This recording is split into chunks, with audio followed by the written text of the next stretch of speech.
कराची में national stadium road पर 48 inch की लाइन में लीकेज होने से पानी सड़क पर बह रहा है, जिससे सड़क के एक ट्रैक पर ट्रैफिक की रवानी शदीद मुतासर हुई है।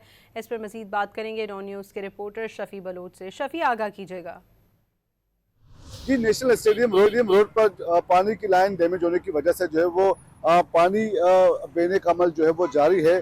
तकरीबन इस सड़क पर जो है वो एक ट्रैक मुकम्मल तौर पर जो है वो ट्रैफिक की रवानी एक ट्रैक पर मुतासर हो गई है। नेशनल स्टेडियम से गुलिस्तान जौहर जाने वाला ट्रैफिक है वो शदीद मुतासर होकर रह गया। आप मेरे रकम में देख सकते हैं कि पीछे ट्रैफिक की रवानी बहुत कई घंटों से काफ़ी सुस्त है और ट्रैफिक शदीद से मुतासर होकर रह गई है।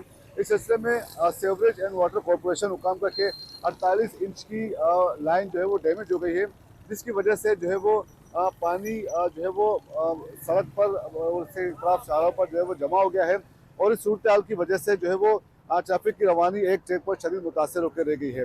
जबकि पानी की लाइन डैमेज होने की वजह से गुलशन और जमशेद टाउन के कई इलाके जो है मुतासर होकर रह गए हैं, जहाँ पर पानी की फराहमी आर्जी तौर पर जो है मुअत्तल कर दी गई है। ताहम लाइन की मरम्मत का काम जारी है और इस सिलसिले में मुतल्लिका इंतजामिया का कहना है कि इसमें मजीद कई घंटों लग सकते हैं।